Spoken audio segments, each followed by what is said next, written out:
Hello. आज हम जानेंगे कि नस्र की तशरीह कैसे की जाती है। इम्तिहान में नस्री असबाक पर मबनी दो इक्तबास दिए होंगे, जिनमें से आपको किसी एक का मतलब ज़रूरी हवालों के साथ लिखना होगा। तो चलिए शुरू करते हैं आज का टॉपिक। यहाँ पर देखिए, सिर्फ हम एक पैराग्राफ की तशरीह करना सीखेंगे।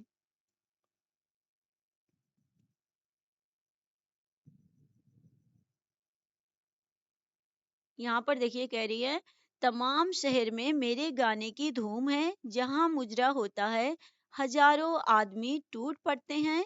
मेरे घर के नीचे लोग तारीफें करते हुए निकलते हैं। मैं दिल में खुश होती हूँ। कभी कभी ख्वाबो ख्याल की तरह बचपन की बातें याद आ जाती हैं, और उसके साथ ही दिल में एक जोश सा पैदा होता है। मगर इंतजार सल्तनत, गदर, बर्जीस कद्र, ये सब साहें आंखों के सामने गुजर चुके हैं।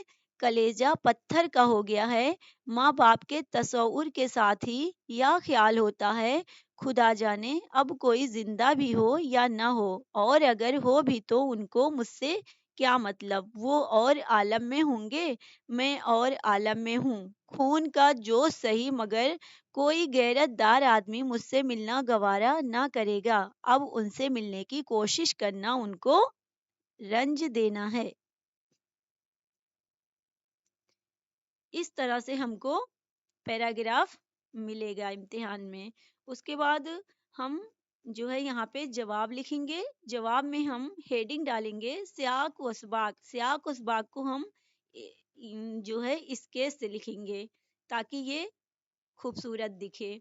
उसके बाद हम इस तरह से लिखेंगे, यह इबारत मिर्ज़ा मोहम्मद हादी रुस्वा के शोहरे आफाक नावल उमराव जान अदा से माखूज है। इस इबारत को पढ़ते हुए ऐसा महसूस होता है गोया उमराव जान खुद अपनी दुख भरी दास्तान अपनी जबानी पेश कर रही हों।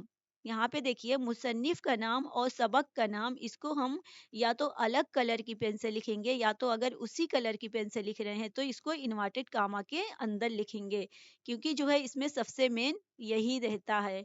और ये इस पे इम्तिहान में एग्जामिनर की नज़र आसानी से पड़ जाएगी।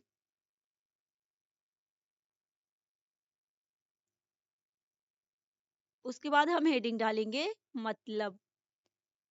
उम, फिर लिखेंगे, उमराव जान जो एक तवाइफ है, कहती है कि तमाम शहर में उसके गाने की शोहरत है। जब कोई मुजरा होता है तो बड़ी तादाद में लोग उसे सुनने के लिए आते हैं।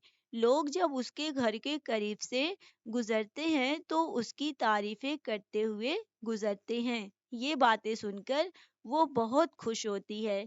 बचपन की याद उसको बहुत सताती है, और साथ ही दिल में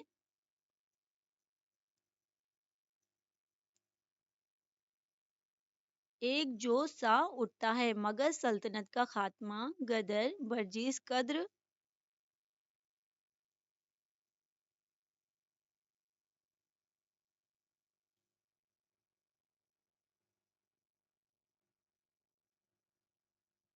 जैसे तमाम साहे उसकी आंखों के सामने से गुजरे हैं। कलेजा पत्थर की तरह हो गया है।